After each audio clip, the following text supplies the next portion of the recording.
Aujourd'hui je vous retrouve pour commencer un nouveau reading vlog. On est mardi 28 juillet je crois.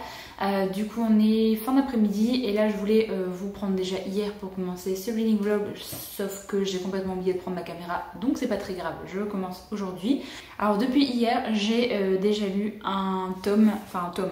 une partie, vu que j'ai lu ce qui correspond à la deuxième partie de la deuxième intégrale du Trône de Fer. Donc c'est L'Ombre Maléfique. Que j'ai plutôt bien aimé. J'ai bien aimé parce qu'il y avait beaucoup plus d'action que dans la première partie, forcément parce qu'on avance au fur et à mesure dans cette deuxième intégrale. On voit apparaître des nouveaux personnages que j'aime vraiment beaucoup, que j'aimais vraiment beaucoup dans la série, notamment Brienne. Il y a également la maison Tyrell là, qui commence à faire son apparition un peu plus que le seul personnage qu'on avait vu pour l'instant. Donc voilà, ça a plutôt été une bonne lecture, mais il y a toujours vraiment des choses que j'arrive pas à m'y faire en fait avec cette saga. Il y a vraiment des choses comme des viols qui sont complètement inutiles, qui sont juste mis là et en fait il n'y a pas forcément de raison. C'est des scènes qui ne servent absolument à rien dans l'intrigue au niveau de l'histoire et en fait il n'y a pas forcément de dénonciation par rapport à ça. Il y a même certains moments il y a une romantisation par rapport à ça et je trouve ça complètement aberrant. Et il y a également certains termes racistes qui sont utilisés dans cette saga qui me font lever les yeux au ciel plus d'une fois. Donc bon, cette saga a quand même beaucoup de défauts aussi. Il n'y a pas que des qualités. J'aime beaucoup l'intrigue, j'aime beaucoup l'histoire. J'ai très envie de voir un petit peu les différences par rapport à la série en fait de base que j'avais quand même bien aimé, même si la fin, voilà. Donc voilà, il y a quand même des choses qui me dérangent beaucoup, mais j'ai quand même envie de continuer parce que l'intrigue fait que j'ai envie de savoir comment ça va se terminer au niveau des romans. J'ai également commencé un autre roman que je me suis pris en version e-book. C'est assez rare, mais là en fait il s'agit d'une nouvelle de 80 pages que j'avais très envie de commencer. Je me suis donc pris Terre errante de Liu Cixin, qui est l'auteur du Problème à trois corps, que j'avais lu et que j'avais bien aimé, même s'il y a quand même beaucoup de choses qui m'avaient un petit peu dérangé. Le côté scientifique était très très présent et qui m'avait un petit peu perdu à certains moments. Mais de toute façon la trilogie Le Problème à trois corps, je vais y revenir beaucoup plus tard quand j'aurai plus de bagages en science-fiction. Et là je me suis dit que ce serait cool de continuer à découvrir l'auteur parce que j'avais bien aimé sa plume en fait dans Le Problème à trois corps. Du coup je me suis pris une petite nouvelle qui fait 80 pages, je me suis pris en e-book, comme ça je pouvais le lire directement sur mon téléphone parce que je n'ai pas de liseuse. Là j'en suis à 30%, donc je vous ferai un petit résumé quand j'aurai terminé la nouvelle. Juste pour vous dire vite fait de quoi ça parle, mais de toute façon je vais pas vous faire un grand résumé parce que 80 pages ça se lit quand même très très vite. Mais pour l'instant les 30% ça correspond à un seul chapitre et je dois avouer que j'aime vraiment bien pour l'instant. Il y a plein de choses qui sont déjà mises en place et il y a je sais pas, ce que l'auteur a voulu mettre en place dans cette courte nouvelle est hyper intrigante, hyper intéressante, donc j'ai plutôt hâte de le terminer. Je vais essayer de la terminer ce soir ou demain et je vous en reparlerai de toute façon dans le prochain point du vlog je pense. Et par contre le roman que j'ai toujours pas avancé c'est The Seven Husbands of Evelyn Hugo. En fait je sais pas, j'avais une terrible envie de retourner dans l'univers du Trône de Fer, du coup je l'ai mis sur pause. Et là j'en suis page 107, donc voilà, faudrait que je continue ce roman parce que j'aime bien et du coup je pense que c'est parce que c'est un livre en anglais et du coup je sais que je vais prendre plus de temps et que j'avais envie de lire un truc qui se lisait vachement bien hier et assez rapidement, et comme c'est en français, le Trône de Fer, j'arrive à avancer vachement plus vite, mais il faudrait que j'y retourne parce que j'aime vraiment bien et je vais essayer de le terminer là cette semaine. Je vous retrouve, on est samedi en début d'après-midi, je vous ai pas repris depuis mardi, c'est le deuxième clip du vlog. Je suis vraiment désolée mais là cette semaine ça a été une semaine assez intensive pour déjà les choses de la vie de tous les jours, plus le fait qu'on est en train d'acheter une voiture avec Chris et du coup on a dû aller à plein d'endroits différents là cette semaine, on a couru un petit peu partout.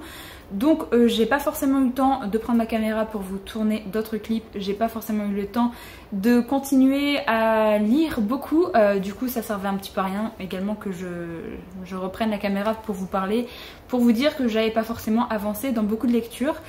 Du coup mardi je vous disais que j'avais lu le deuxième tome de la deuxième intégrale du Trône de Fer, je l'avais lu lundi et début mardi en fait, j'avais vraiment enchaîné ce deuxième tome. Et ensuite, je vous disais que j'avais commencé la nouvelle de Liu Cixin qui est Terre errante. J'ai bien terminé cette nouvelle, donc c'est déjà une bonne chose de faite. J'ai plutôt bien aimé cette nouvelle, franchement.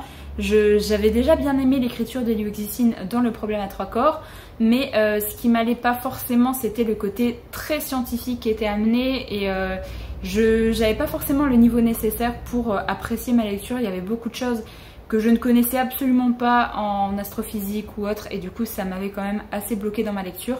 Mais là par contre cette nouvelle est, je trouve, beaucoup plus accessible au niveau scientifique que Le problème à 3 corps.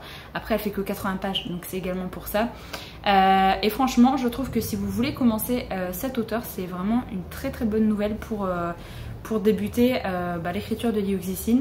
Je vais pas forcément vous faire de gros résumés, mais grosso modo dans cette petite nouvelle, c'est une nouvelle de science-fiction où en fait la Terre va devoir quitter l'endroit où elle est au niveau de l'orbite pour aller s'installer au Proxima du Centaure, et en fait il va y avoir beaucoup de grosses étapes qui vont prendre beaucoup d'années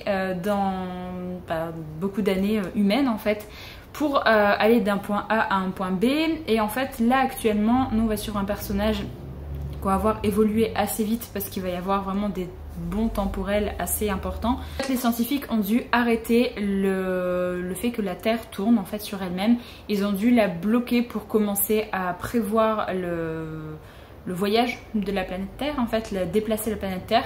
Ce qui fait qu'il y a une partie de la planète Terre qui est vraiment toujours en face du soleil, et il y a une partie de la planète Terre qui se retrouvait normalement complètement dans le noir, sans soleil, sans chaleur. Et du coup, pour pallier un petit peu cet effet-là, il va y avoir des gros propulseurs qui vont être installés un petit peu comme des satellites, et en fait ils vont propulser déjà de la lumière. Du coup la seconde partie qui était techniquement censée être dans le noir va quand même avoir de la lumière, et elle va également avoir de la chaleur, voire un peu trop parce que les personnes ne peuvent pas vivre à l'extérieur, ils sont obligés de mettre des combinaisons. Mais c'était soit ça, soit ils étaient complètement dans le noir, et oui, il allait commencer à faire très très froid. Donc voilà, il y a la Terre qui est bloquée en fait au niveau de sa position, elle ne peut plus tourner sur elle-même. Et en fait on va suivre un petit peu les pensées du petit garçon au départ qui ne connaît pas l'hémisphère qui est toujours au soleil. Il va y avoir plein de choses comme ça qui vont commencer à s'entremêler. Je vous en dis pas plus parce que vraiment ça fait 80 pages, ça va très très vite. Mais c'était hyper intéressant, je trouve qu'en 80 pages l'auteur a réussi à mettre quelque chose en place qui était alors crédible. Oui, même si c'est quand même assez gros de bouger, d'arrêter la rotation de la planète et de la faire bouger sur une autre orbite, mais je trouve que c'est quand même assez plausible dans tout ce qu'il dit en fait.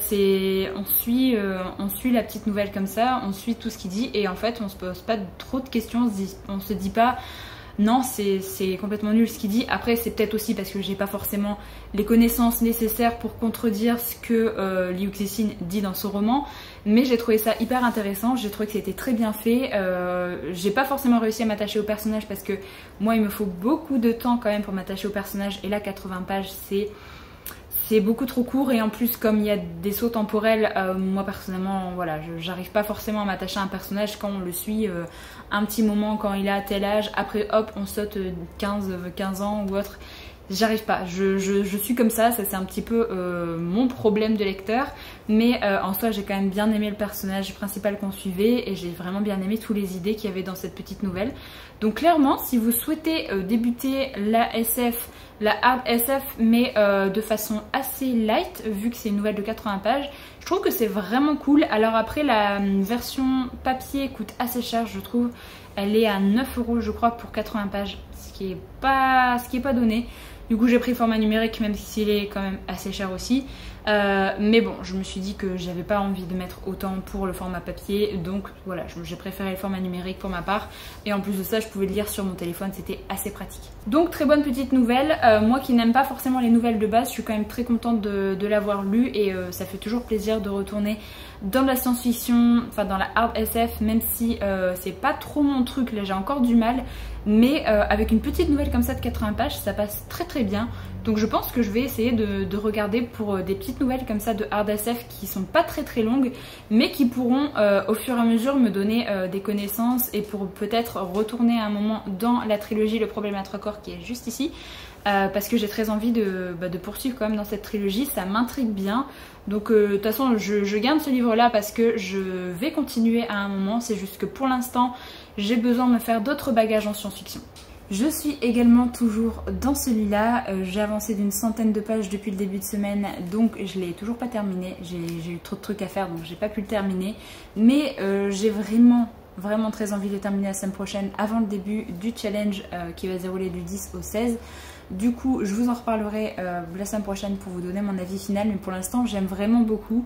Il y a plein de choses que j'aime bien dans ce roman, mais je vous en reparlerai à la fin parce que là j'ai l'impression que ça traîne en longueur et de vous parler comme ça d'un contemporain beaucoup de fois, j'ai un peu peur de vous spoiler.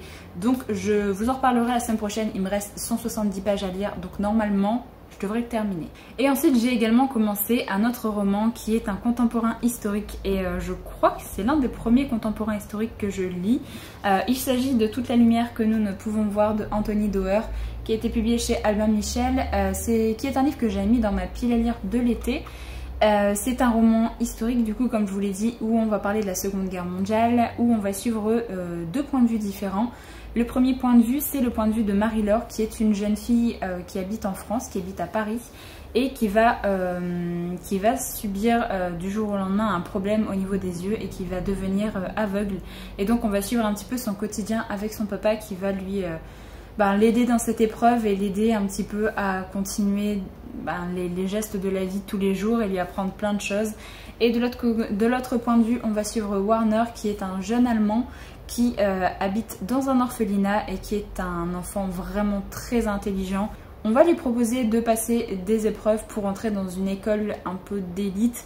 Je n'en sais pas plus pour l'instant, j'en ai lu 200 pages sur 600, donc j'espère également avoir le temps de le terminer la semaine prochaine. Mais franchement pour l'instant j'aime beaucoup l'écriture, j'aime bien les personnages, je me suis déjà bien attachée aux deux personnages.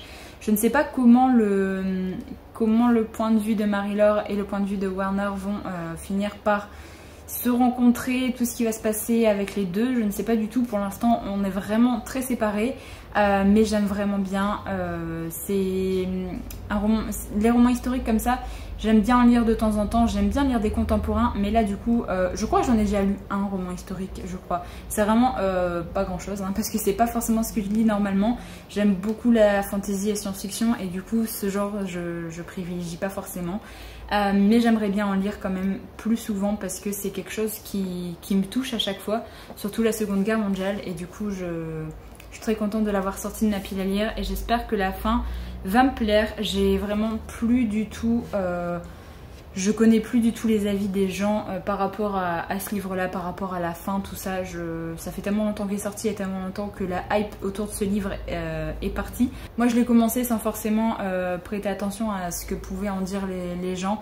Donc, pour l'instant, j'aime bien. L'écriture est assez fluide et alors même si je trouve qu'elle est assez...